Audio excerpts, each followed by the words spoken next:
প্রিয় শিক্ষার্থী, তোমাদেরকে স্বাগতম। আমি মোহাম্মদ জামান, প্রবাসী ইংরেজি। আমি তোমাদের সাথে আজকে আলোচনা করব ইংরেজি দ্বিতীয় পত্রের গ্রামার অংশের রাইট ফর্মস অফ ভার্ব এই গ্রামারটা নিয়ে।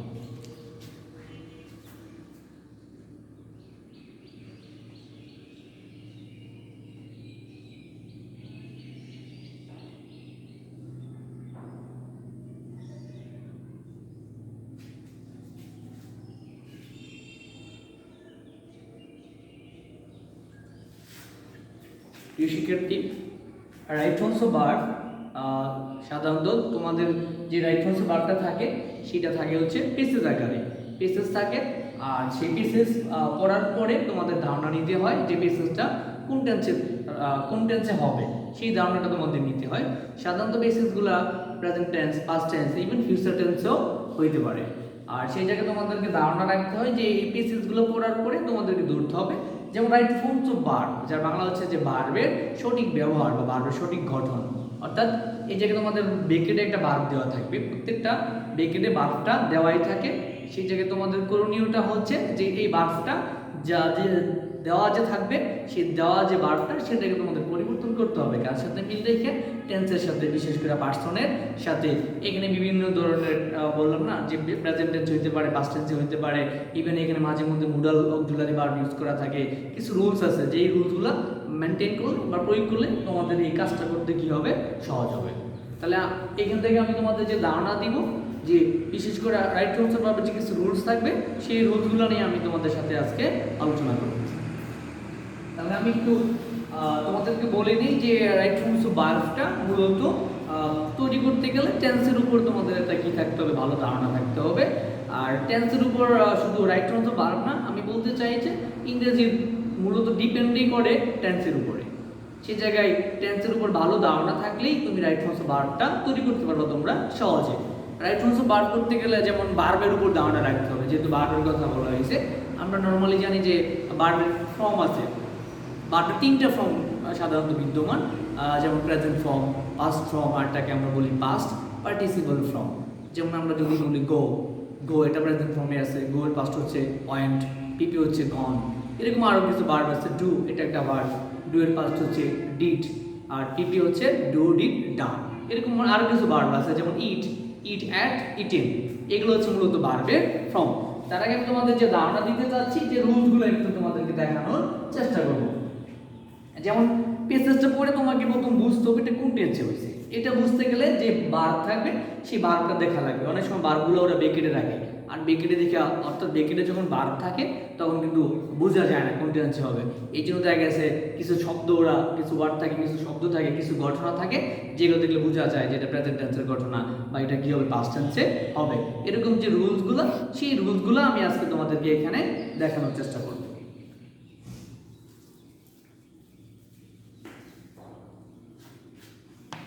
যেমন আমি বলতে চাচ্ছি যে প্রেজেন্ট ইনডিফিনিট টেন্স, কোনো পেসেজ যদি প্রেজেন্ট ইনডিফিনিট টেন্সে হয়, সেখানে যদি ওরা অক্সিলারি ইউজ করে, দেখো এখানে ওরা ইউজ করেছে অ্যামিজার, টেন্স প্রেজেন্ট টেন্সে যদি হয়। আর যদি অক্সিলারি ভার্ব ইউজ না করে, ব্রেকেটে ভার্ব থাকে, তখন দেখবা কিছু শব্দ থাকে, যে শব্দগুলো থাকলে আমরা বুঝে ফেলতে পারি যে এটা প্রেজেন্ট টেন্স হবে বা এটা প্রেজেন্ট টেন্সেরই একটা ঘটনা।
আমরা একটু লক্ষ্য করো যে আমি বললাম যে প্রেজেন্ট টেন্সে যদি হয় সেটা বুঝতে গেলে আমরা বললাম আমি এখানে কিছু শব্দ লিখলাম, খেয়াল করো always, normally, generally, daily, occasionally, sometimes, often, very often, তারপরে আরো কিছু শব্দ আছে টুয়াইস, থ্রাইস, লাস্টে লিখলাম এভরি।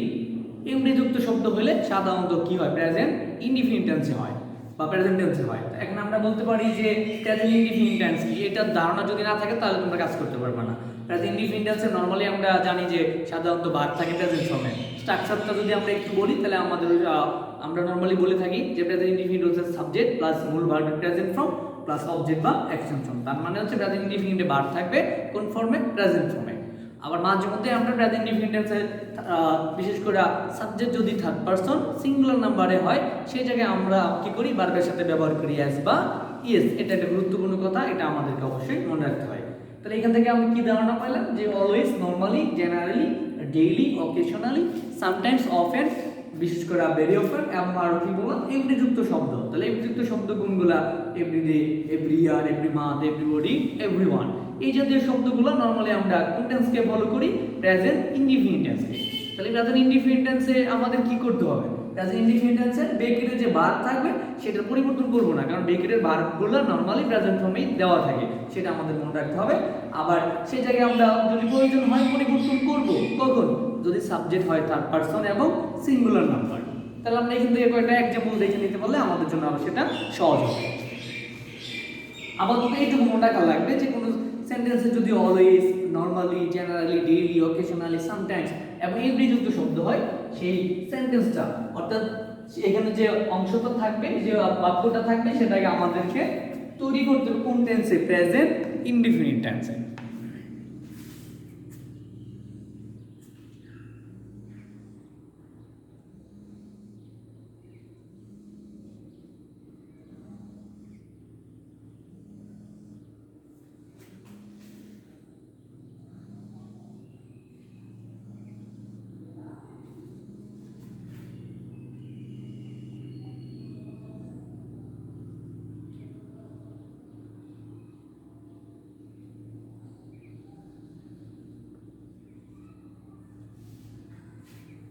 একটু খেয়াল করো যে আমি এখানে দুটো সেন্টেন্স লিখলাম, he make us come to my house every day.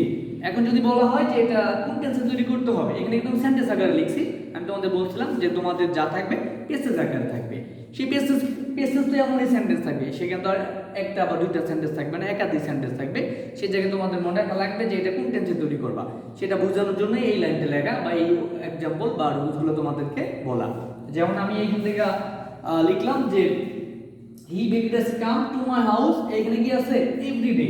তাহলে এখন আমি যদি প্রশ্ন করি যে এটা কোন টেন্সে হবে, এটা বুঝতে গেলে সাধারণত এই যে এখানে হি বেকেটে কাম এটা দেখে বলার সুযোগ নেই, বড় একটা ওয়ার্ড আছে কোনটা, এটা এভরিডে। আমি তোমাদের বললাম যে এভরি যুক্ত শব্দ যদি থাকে সেটাকে তৈরি করতে হয় প্রেজেন্ট ইনডিফিনিট টেন্সে। তার মানে এটা প্রেজেন্ট ইনডিফিনিট টেন্সে হবে। আর প্রেজেন্ট ইনডিফিনিট টেন্সে যদি হয় তাহলে আমরা বলছিলাম যে বেকেটের যে ভার্ব থাকে সেটা প্রেজেন্ট ফর্মে থাকে, আর প্রেজেন্ট ইনডিফিনিট টেন্সে ভার্বের কি হয় না, নরমালি পরিবর্তন হয় না, কারণ কি ভার্ব থাকে প্রেজেন্ট ফর্মে।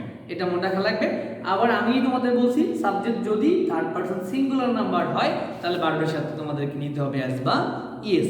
এখন পার্সনের কথা অবশ্যই তোমাদের ধারণা আছে, আমি একটু বলে দিই যে ফার্স্ট পারসন নরমালি সাবজেক্ট আকারে বসে হচ্ছে আই আর উই, এই দুটো ফার্স্ট পারসন। ইউ সেটা সাবজেক্ট আকারে বসে, আর ইউ হচ্ছে সেকেন্ড পারসন। তাহলে ফার্স্ট পারসন হচ্ছে আই আর হচ্ছে উই, আর সেকেন্ড পারসন হচ্ছে ইউ, আর বাকি যা থাকে সবই হচ্ছে মূলত থার্ড পারসন। নরমালি আমরা বলি একটা থাকলে বা একজনকে বোঝালে আমরা বলি সিঙ্গুলার, আর যদি একের অধিক হয় তাহলে সেটাকে আমরা বলি প্লুরাল। তাহলে এখানে আমি কি লিখলাম যে হি, তাহলে হি হচ্ছে সিঙ্গুলার, শুধু সিঙ্গুলার না, এটা হচ্ছে থার্ড পারসন সিঙ্গুলার। তাহলে অবশ্যই এখানে ভার্বের সাথে কি নিতে হবে অ্যাজ বা ইয়েস।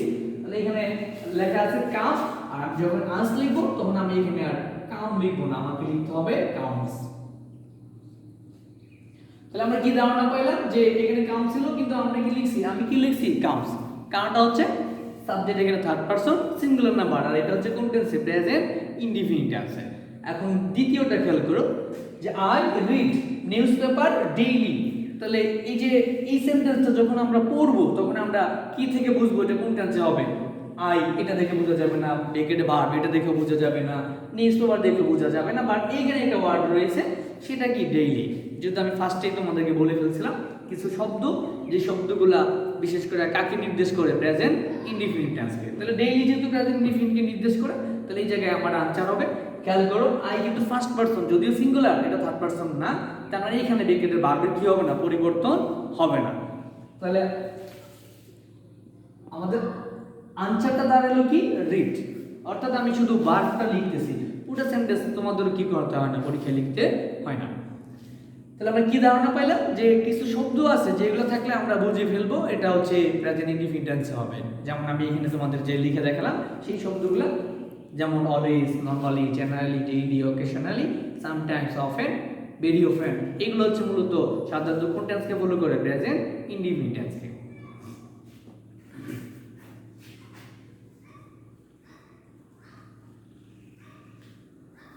আমাদের আরো একটা রুলস আছে প্রেজেন্ট টেন্স হওয়ার জন্য, আরো একটা শর্ত আছে, যেমন ইউনিভার্সাল ট্রুথ আর হচ্ছে হ্যাবিচুয়াল ফ্যাক্ট। ইউনিভার্সাল ট্রুথ যেটাকে আমরা বলি চিরন্তন সত্য, হ্যাবিচুয়াল ফ্যাক্ট বিশেষ করে অভ্যাসগত কর্ম। ইউনিভার্সাল ট্রুথ জাতীয় যে কথাগুলো সেগুলো কি হয়, প্রেজেন্ট ইনডিফিনিট টেন্সে হয়। এইখান থেকে আমরা একটা ধারণা আমরা একটা ধারণা নিব বা তোমাদের একটা সেন্টেন্স আমি দেখাবো। আবার ওরা কি করে, মাঝে মধ্যে আমরা দেখতে পাই যে ওরা ব্র্যাকেটের যে ভার্ব থাকে সেই ভার্বের সাথে ওরা নট যুক্ত করে। প্রেজেন্ট ইনডিফিনিট টেন্সে হোক বা পাস্ট টেন্সে হোক, পাস্ট টেন্সেই হোক বা প্রেজেন্ট টেন্সে হোক, ওরা কি করে ব্র্যাকেটের ভার্বের সাথে নট ইউজ করে। তখন কিন্তু আমাদেরকে মনে রাখা লাগে যে নট থাকলে আমরা সাধারণত কি করি, ডু নট, বা প্রেজেন্ট টেন্সে হলে ডু নট বা ডাজ নট, আর পাস্ট টেন্সে হলে আমরা ব্যবহার করি ডিড নট। যেমন আমরা যদি বলি I eat rice, I eat rice, এটাকে যদি আমরা সাধারণত নেগেটিভে তৈরি করতে চাই, আমরা কিন্তু বলি না আই নট ইট রাইস, আমাদেরকে বলতে হয় I do not eat rice, বা সংক্ষেপে বললে আমরা বলি আই ডোন্ট ইট রাইস। আবার যখন আমরা বলি he goes to college, he goes to college, এখানে যদি নেগেটিভ নিতে চাই বা নট ব্যবহার করতে চাই, আমরা কিন্তু বলি না he not goes to college, আমাদেরকে বলতে হয়, বা তোমরা এখানে কি বলো যে হি ডাজ নট, আর ডাজ নট ইউজ করলে তখন কিন্তু আর এই যে ভার্বের শেষে এস বা ইএস সেটা আর থাকে না, তখন আর গোজ হয় না, কি হয়, go, he does not go to college. তাহলে এই যে দুইটা কথা আমরা শুনলাম সেটা হচ্ছে কি, প্রেজেন্ট ইনডিফিনিট টেন্স যদি হয় তাহলে আমরা যদি নেগেটিভে নিতে চাই আমাদেরকে ইউজ করতে হবে ডু নট, অথবা আমাদেরকে ব্যবহার করতে হবে ডাজ নট। তাহলে আমরা এইখান থেকে তোমাদের ধারণা দিতে চাচ্ছি আমি যে ইউনিভার্সাল ট্রুথ আর হ্যাবিচুয়াল ফ্যাক্ট সেটা কোন টেন্সে হবে, প্রেজেন্ট ইনডিফিনিট টেন্সে। ওরা যদি নট ইউজ করে আমরা ইউজ করব ডু নট বা ডাজ নট।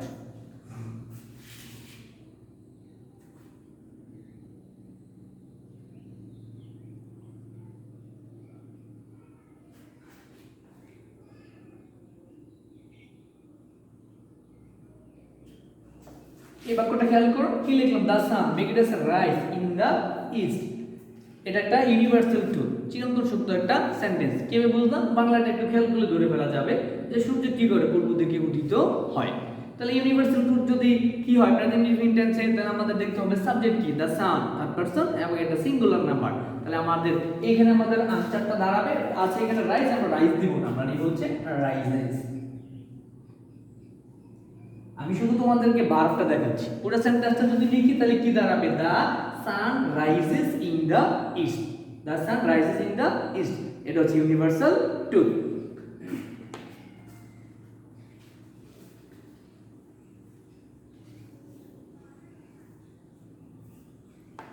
তারপরে খেয়াল করো, ওরা যদি ব্র্যাকেটে নট রাখে, আমরা বলছিলাম নট থাকলে আমরা ইউজ করব ডু নট বা ডাজ নট, কারণ নট থাকলে আমরা শুধু নট ইউজ করতে পারি না। ওই যে বললাম আই ইট রাইস, আমরা কিন্তু বলি না আই নট ইট রাইস, আমরা বলি I do not eat rice. I not go to college, এটা আমরা বলি না, আমরা বলি I don't go to college.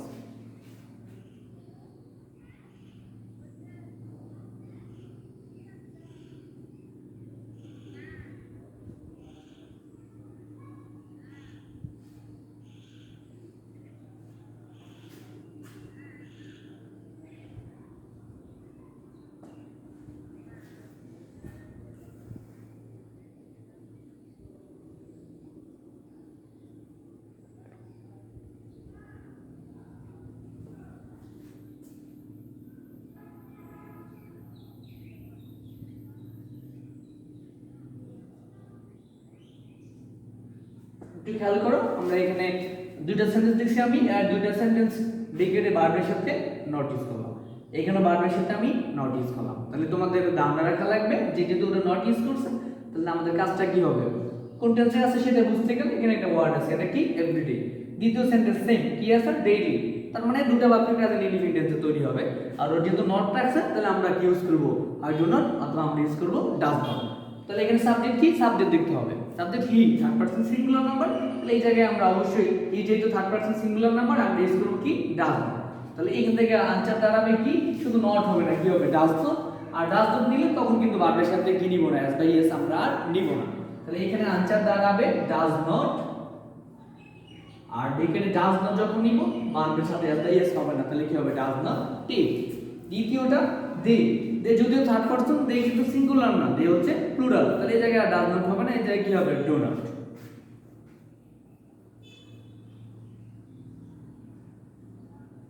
R do not নিলে ভার্ব যা আছে তাই থাকবে। তাহলে আমরা কি ধারণা পাইলাম, ওরা বেগেলে যদি নট রাখে আমরা নিব ডু নট, বা আমরা নিব হচ্ছে ডাজ নট। আমি তোমাদের রাইট ফ্রন্ট ভার্বের আরেকটা রুল দেখাচ্ছি।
একটু খেয়াল করো যে আমরা এখানে কি লিখলাম, নাও, at present, at this moment, tomorrow, tonight, day by day, next, to this যুক্ত শব্দ যদি হয় তাহলে আমাদেরকে ওই সেন্টেন্সটা ব্যবহার করতে হবে কোন টেন্সে, প্রেজেন্ট কন্টিনিউয়াস টেন্সে। তাহলে আমাদেরকে মনে রাখা লাগবে যে নাও, at present, at this moment, tomorrow, tonight, day by day, next, to this যুক্ত কোনো শব্দ যদি থাকে তাহলে সেই সেন্টেন্স, সেই অর্থাৎ সেই সেন্টেন্সটাকে আমরা তৈরি করব কোন টেন্সে, প্রেজেন্ট কন্টিনিউয়াস টেন্সে। তাহলে আমাদের করণীয়টা হচ্ছে যে প্রেজেন্ট কন্টিনিউয়াস এর কথা বললাম আমরা, প্রেজেন্ট কন্টিনিউয়াস এর ধারণা থাকতে হবে আমাদের। তাহলে প্রেজেন্ট কন্টিনিউয়াস টেন্স মূলত কি, আমি বারবারই বলি যে কোনো কন্টিনিউয়াসই হচ্ছে কি, যে ভার্বের সাথে কি করতে হয়, আইএনজি যুক্ত করতে হয়।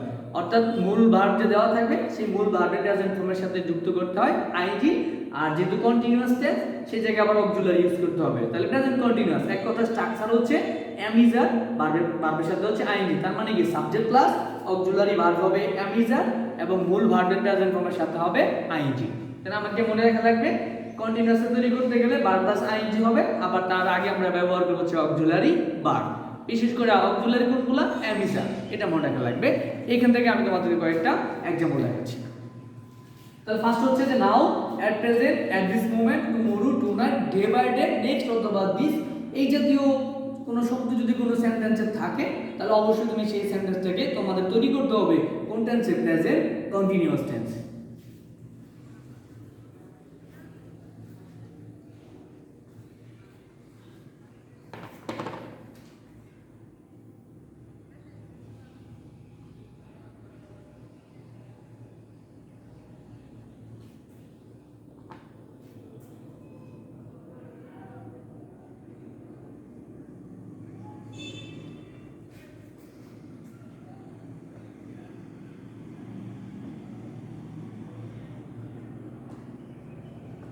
খেয়াল করো যে আমি একটা সেন্টেন্স লিখলাম, এখানে কি লিখলাম, now the boys play cricket in the field. আমি আরেকটা সেন্টেন্স দেখাচ্ছি তোমাদের,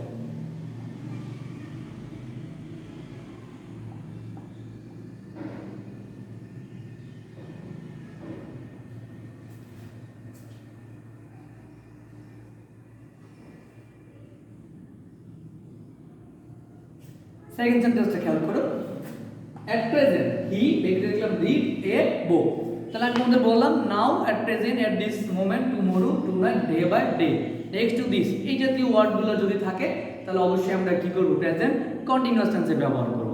আর প্রেজেন্ট কন্টিনিউয়াস টেন্সে যদি আমরা ব্যবহার করি তাহলে ভার্বের সাথে আইএনজি নিতে হবে, আর তার আগে আমাদেরকে অক্সিলারি ব্যবহার করতে হবে। অক্সিলারি কি ব্যবহার করব আমরা, এমডি স্যার। যেমন এইখানে তাহলে আনসারটা কি দাঁড়াবে, দা বয়েজ। সাবজেক্ট যদি প্লুরাল হয় তাহলে ভার্ব কি হবে, প্লুরাল। আমরা সাধারণত ভার্ব ইউজ করি কার সাথে মিল রেখে, সাবজেক্টের সাথে। সাবজেক্ট সিঙ্গুলার হলে ভার্ব সিঙ্গুলার, সাবজেক্ট প্লুরাল হলে ভার্ব প্লুরাল। যেমন এখানে দা বয়েজ প্লুরাল, তাহলে আমরা কি নিব, আর।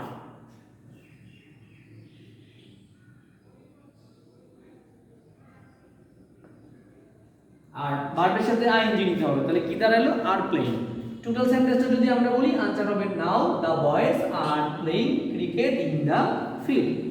সেকেন্ডটা খেয়াল করো যে এখানে ভার্ব আছে রিড, তাহলে অক্সিলারি লাগবে, এর সাথে অক্সিলারি হবে ইজ এবং ভার্বের সাথে হবে আইএনজি।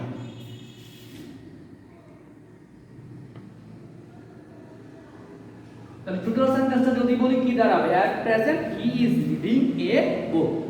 আমি তোমাদের একটু বলে নিই যে তোমাদের রাইট ফর্মস পার্ট আমি শুরু থেকেই বলছি যে পেসেজ আকারে আসবে। আর পেসেজ যদি তোমরা পেসেজ সম্পর্কে ভালো ধারণা পেতে চাও বা পেসেজের যে আনসার সেটা ভালোভাবে লিখতে চাও, তাহলে অবশ্যই রুলসগুলোকে কিছু না কিছু তোমাদের অবশ্যই আয়ত্ত করতে হবে। এই রুলসগুলো যদি জানা না থাকে তুমি তোমরা কাজ করতে পারবে না, বা তোমাদের তখন ডিফিকাল্ট হয়ে দাঁড়াবে পেসেজটা বুঝতে বা আনসার তৈরি করতে। তাহলে সেই জায়গায় তোমাদের করণীয় থাকবে, যে রুলসগুলো থাকবে আমি তোমাদেরকে দেখাবো, বা সেই রুলসগুলো তোমরা আবার বাসায় নিজে একটু দেখে নেবে, তাহলে তোমাদের এই রাইট ফর্মস ভার্বটা তৈরি করতে সহজ হবে। আমি আজকের মতো তোমাদের এই রাইট ফর্মস ভার্ব নিয়ে আর কিছুই বলতে চাচ্ছি না, বলবো না। এখানে আমার লেকচার শেষ করতে চাচ্ছি, শেষ করবো। তোমাদের শুধু এটাই বলবো, বাসায় যে সময়টা আছে সেই সময়টাকে কাজে লাগাবে, আর যে রুলসগুলো আমি দেখালাম সেটা একটু দেখবে বাসায়। আর পরবর্তী ধাপে বাকি যে রুলসগুলো থাকবে আমি আমার পরবর্তী ক্লাসে সেগুলো তোমাদেরকে দেখানোর চেষ্টা করব। আর এইগুলি আমি শেষ করছি। সালাম আলাইকুম।